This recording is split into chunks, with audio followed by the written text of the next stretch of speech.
Buonasera. Yesterday Julie and I had the battle of sausage roll, and we made a video where she cooked some British traditional sausage rolls.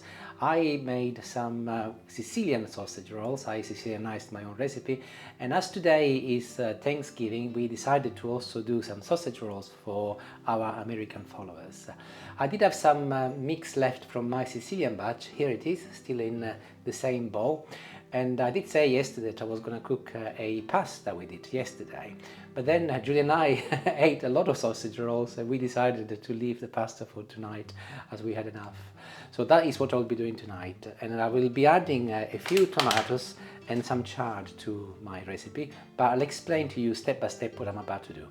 I won't be going through the recipe again for the mix, but if you want to replicate it, you don't have to make sausage rolls either. Just have a look at the video I posted today on the sausage rolls. I got my phone with me, and the third chapter, minutes 3.48, is headed Sicilian sausage roll mix.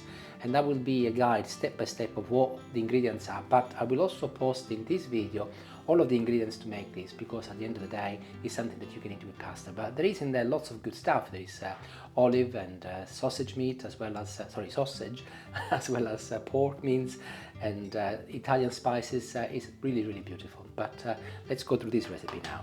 I've got a saucepan on the go, and I'll add a little olive oil, not a lot, as there is quite a lot of fat in my mince anyway. This might not look like a lot, it's about maybe 120 grams, but it's got lots of herbs, as I mentioned before, also garlic and onion, and actually it's going to be quite rich anyway, so I'm happy that it's going to be enough for two people.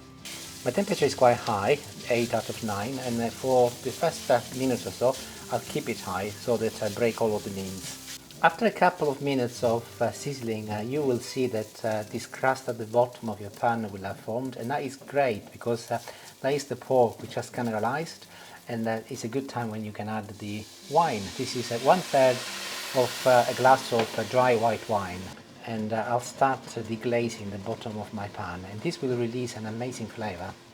And if you look, just after less than 20 seconds, all of my caramelized pork has come off. And I'll turn it down and I'll leave it to simmer for a couple of minutes until all of the alcohol from the wine has evaporated. I'm not chopping some plum tomatoes in half. You can also use cherry tomatoes, or you can use tin tomatoes, the chopped ones or the whole ones. Or if you want, you can use passata.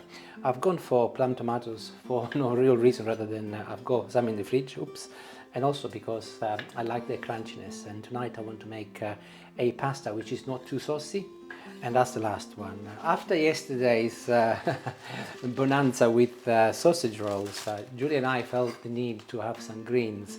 So I'm adding some chard from Julie's garden, an optional ingredient, you don't have to.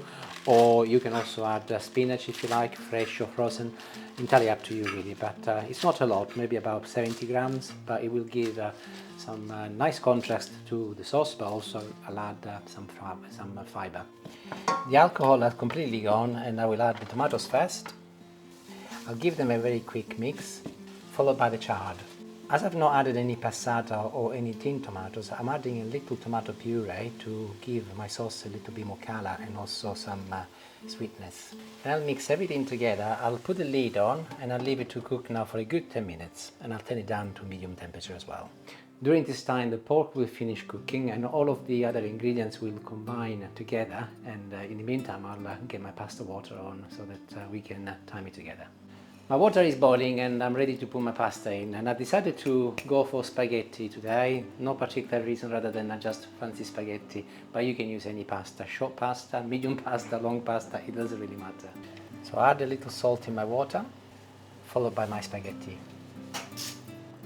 And I've said this before, but as soon as you put the pasta in hot water, give it an initial mix within the first few seconds, and that will prevent it from getting stuck to one another.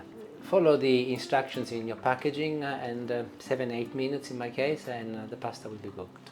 So my pasta is nearly cooked, it's almost al dente, so I'll just remove the lid from the sauce, and I'll start moving it inside with my beautiful sausage roll mix.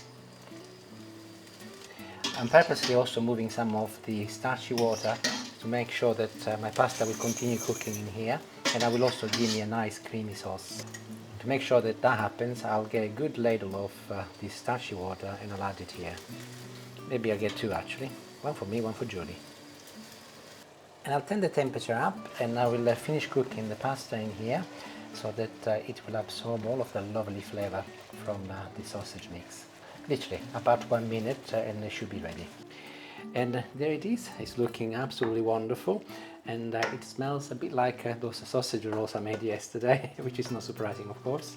And as I often do, I always add some Parmesan cheese as soon as it's finished cooking, so that this will release additional flavor. There is also Parmesan in the mix that I made yesterday, but it was only a little, so I'm adding a little bit more. And before I serve it, I'll add a little drizzle of olive oil, not a lot. And I'm not going to add any herbs, as there is plenty in my mix from yesterday, and I don't want to overdo it. I think it's just perfect, and it smells wonderful. Let's have a look.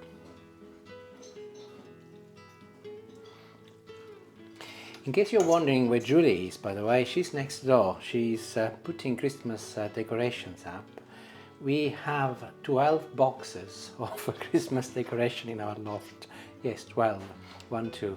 And every year is a bit of a job, putting them up and then putting them down, taking them down again. But she's been busy doing that today. She loves Christmas. Most probably she can hear me, but she's just ignoring me. There you go. And that is absolutely delicious, wonderful.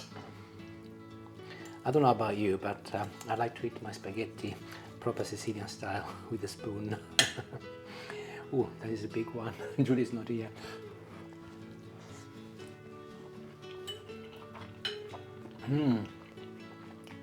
It's amazing, actually. It's an explosion of flavor. It's beautiful. And if you have got access to chard or spinach, I recommend you actually add it. Adds a bit more of an earthy flavor, and of course the fresh tomatoes also help. Delicious, that's all I can say.